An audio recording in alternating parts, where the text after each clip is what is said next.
na Espiritu, sa sinagbuhat sa'yo, kami liwanagan mo. Ama ng maralita, dulot mo'y pagpapala, upang kami magkusa kay bigat patnubay sa amin mananahan ang tamis ng iyong buhay. Ginhawang ninanais, lilim namin sa init, kapiling bawat saglit. Lubhang banal na ilaw, kami iyong silayan,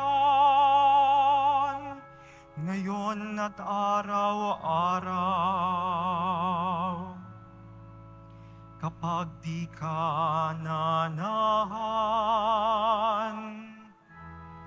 ay walang kaganapan, ang buhay namit dangal. Marumi palinisin, lantay panirawain, sakit nami gamutin. Kami gawing matapat, sa pag-ibig mag-aalab, lagi sa tamang landas. Tugunin aming luhog, kami bigyang malugod ng iyong pitong kaloob. Gantimpala'y ibibigay sa hantungan ng buhay, ligayang walang hanggan.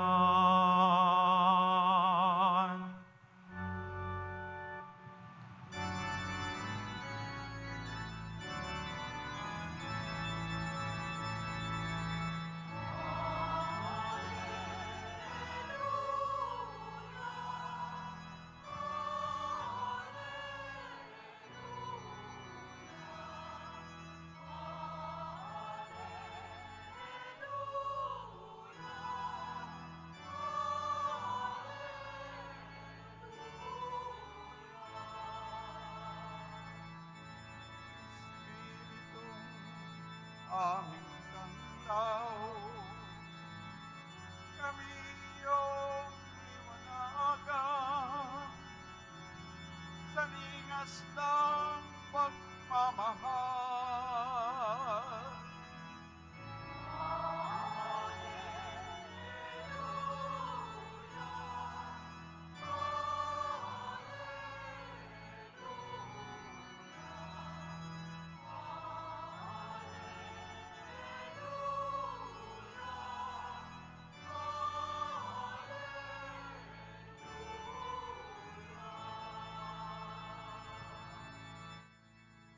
Sumainyo ang Panginoon. At sumaiyo rin. Ang mabuting balita ng Panginoon ayon kay San Juan. Papuri sa iyo, Panginoon.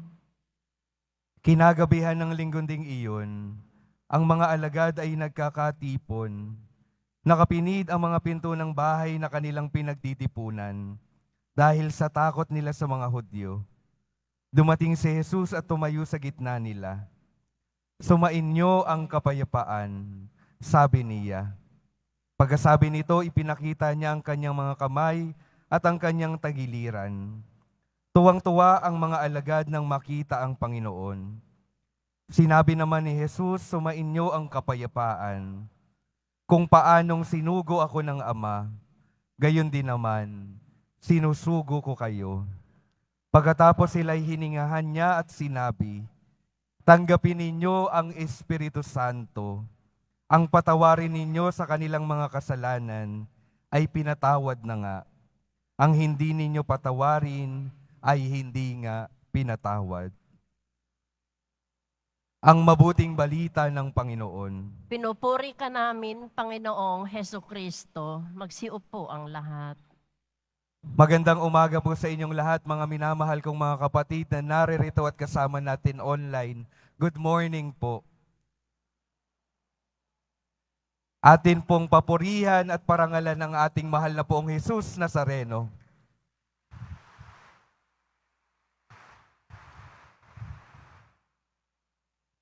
Pakingitian naman po yung mga katabi, pakisabi sa kanila, magandang umaga.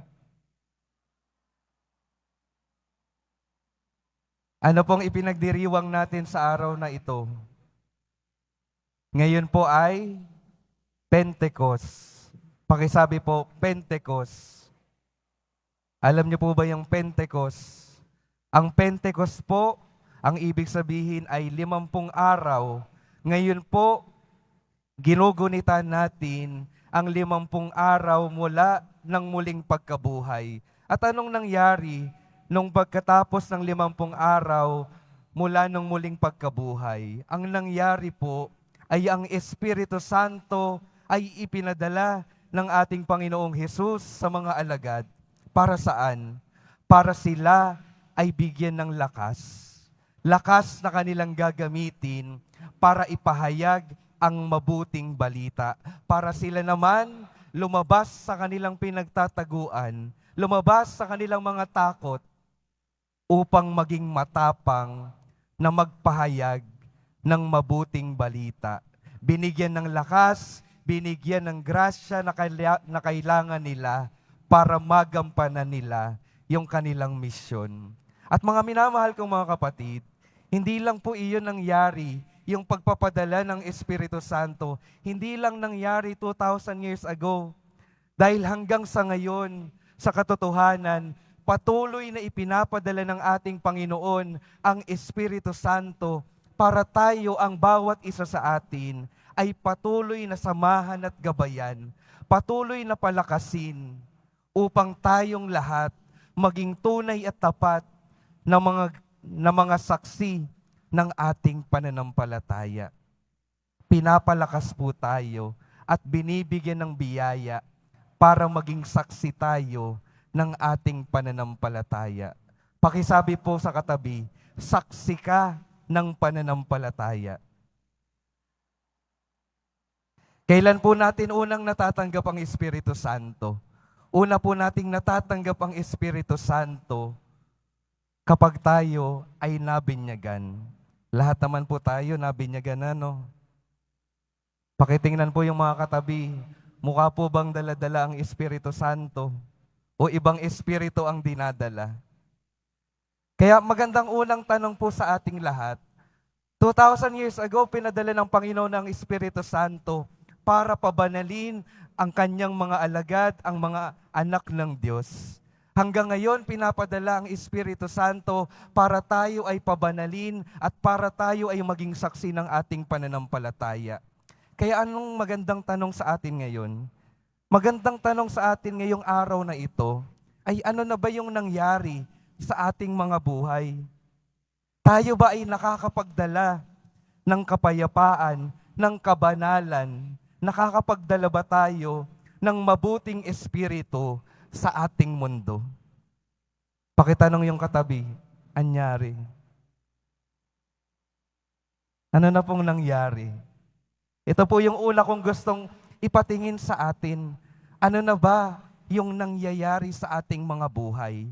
Mabuting ehemplo ba tayo ng ating pananampalataya? Tunay ba tayong nagiging saksi ng ating pananampalataya?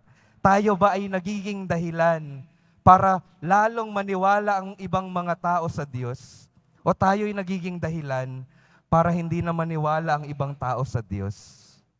Meron pong isang kwento, ewan ko po kung narinig na ninyo. Kwento ng isang lalaki at isang barbero. Pumasok po ang isang lalaki sa gupitan at habang ginugupitan siya, sabi ng barbero sa kanya, alam mo, hindi na ako naniniwala sa Diyos. Bakit naman ho, sa tanong ng lalaki? Kasi kung may Diyos, bakit ang dami pa rin kaguluhan sa mundo? Bakit ang dami pa rin kahirapan sa mundo? Ang dami pa rin nanloloko, ang dami pa rin nandadaya, ang dami pa rin nagsisinungaling at nananakit. Kung totoong may Diyos, bakit marami pa rin kasamaan sa mundong ito? Napatingin yung lalaki sa labas, nakita niya yung mga ibang mga tao, mahaba yung buhok, magugulo yung buhok. Sabi niya sa barbero, alam niyo po, hindi na rin ako naniniwalang may barbero sa mundo. Bakit naman? Ginugupitan kita. Sabi ng lalaki, kasi po kung may barbero talaga, bakit ang dami pa ring magugulo yung buhok, mahaba yung buhok sa mundo? Sabi ng barbero, hindi kasi sila lumalapit sa akin para magpagupit. Ganon din po siguro sa Diyos, sabi ng lalaki. Marami ang nananatili sa kaguluhan at kasamaan kasi marami pa rin ang hindi lumalapit sa Diyos, nagbubukas ng sarili sa Diyos upang pabanalin sila at pabutihin ng ating Panginoon. Ito yung magandang paanyaya po sa atin, magandang patuloy na tingnan. Patuloy ba nating tinatanggap ang Espiritu Santo na mula sa Diyos upang tayo ay patuloy na linisin, patuloy na pabanalin, at patuloy na gawing katulad ng ating Poong Hesus Nazareno? Mga minamahal kong mga kapatid, ipinapaalala po sa atin ng linggong ito, ibinibigay ng Diyos ang sapat na biyayang kailangan natin, ang sapat na tulong na kailangan ng ating mga buhay. Ang tanong, tayo ba ay nagbubukas ng ating sarili para matanggap ang mga iyon? Kaya ano pong magandang patuloy na gawin natin lalo na sa linggong ito, ipagdasal natin ang kabukasan ng ating mga kalooban upang matanggap natin ang mga biyaya ng Espiritu Santo. Bibigyan ko po kayo ng 3 mahalagang biyaya ng Espiritu Santo. 3 lang po. Marami pong biyaya ang Espiritu Santo, pero gusto ko pong magbigay ng focus sa 3 ito. Una pong biyaya, letter K, katapangan. Pakiulit po, katapangan. Huwag po nating kakalimutan. Kapag tayo ay nagbubukas ng ating sarili sa Espiritu Santo, binibigyan tayo ng katapangan, katapangan na magpahayag ng mabuting balita sa ating mundo. Kung mapapansin po natin yung ating mga alagad, yung mga alagad ng ating Panginoon, nung wala pa yung Espiritu Santo, nung hindi pa ipinapadala ng Espiritu Santo sa kanila ng ating Panginoon yung Espiritu Santo, anong mayroon sa kanilang kalooban? Mayroong mga takot, mayroong mga pagdududa at pag-aalinlangan. Pero dahil ibinigay ng Diyos ang Espiritu Santo sa kanila, doon nagsimula na ipahayag nila ang mabuting balita. At doon nagsimulang lumawak yung ating pananampalataya. Naabot nila ang maraming tao dahil binigyan sila ng katapangan ng ating Panginoon. Kahit na marami ang gustong manakit at magparusa sa kanila, nagkaroon sila ng tapang para ipahayag ang mabuting balita sa kabila ng iba't ibang mga paghihirap. Katapangan. Ikalawa pong mahalagang ibinibigay ng Espiritu Santo, kaliwanagan. Pakiulit po, kaliwanagan. Binigyan ng liwanag ng Espiritu Santo yung kaalaman ng mga alagad para yung kanilang ipapahayag yung tunay na mula sa ating Diyos, yung turo mula sa Diyos, hindi yung turo na para sa kanila lamang ay tama. Dapat may pinagkukuhaan sila ng kaliwanagan na ipapahayag sa kanilang sa mga kapwang kanilang makakaharap. Kaliwanagan at katotohanan yung kanilang ipinapahayag na mula sa biyaya ng Espiritu Santo. At ang ikatlo ay kapayapaan. Pakiulit po, kapayapaan. Nung sila ay nagpapahayag na ng mabuting balita, maraming mga pinagdadaanan, maraming mga gustong pumigil sa kanila. At kung minsan po, alam po natin, kapag may mga paghihirap na sa ating mga buhay, kung minsan nagtatanong na rin tayo, itutuloy ko pa ba itong ginagawa ko? Ipapahayag ko pa rin ba itong mabuting balita kahit maraming hindi magsasang-ayon sa akin? Pero dahil binigyan sila ng Espiritu Santo ng kapayapaan, na sa kabila ng hindi pagsang-ayon ng mundo, ipagpapatuloy nila yung kanilang mga ginagawa dahil payapa sila na ang ginagawa nila ay ang kalooban ng Diyos. At ang mga taong puspos ng Espiritu Santo, mga taong nagdadala rin po ng kapayapaan. Kaya ang maganda pong patuloy na tanong sa atin, yung buhay ko ba ay nakakapagdala ng kapayapaan sa ating pamilya, sa ating komunidad, sa ating simbahan? Dahil kung hindi kapayapaan ang idinadala natin sa mga taong ating nakakasalamuha, baka hindi Espiritu Santo yung naghahari sa ating mga kalooban. Ang pinakamahalagang biyaya ng Espiritu Santo ay kapayapaan sa buhay natin. At kapag tayo ay pinagkalooban ng kapayapaan, ito rin yung ibabahagi at maibabahagi natin sa iba. Kaya mga minamahal kong mga kapatid, dalawang paanyaya para sa araw na ito. Patuloy na tingnan ang ating mga sarili. Dala-dala ko ba ang Espiritu Santo? Ako ba ay nakakapagdala ng kapayapaan dito sa mundong ito? Ako ba ay nakakapagdala ng kaliwanagan ng ating pananampalataya dito sa mundong ito? Ako ba ay may katapangan na magbahagi ng mabuting balita? Kung mayroon po tayo ng mga bagay na iyon, tiyak ako na ang Espiritu Santo ay tunay na nasa ating kalooban. At ang ikalawang mahalagang paanyaya, patuloy na magpasama sa Espiritu Santo, patuloy na maging bukas sa paggagabay ng Espiritu Santo upang tayo ay tunay na maging saksi ng ating pananampalataya, maging saksi ng ating Panginoon dito sa mundong ito.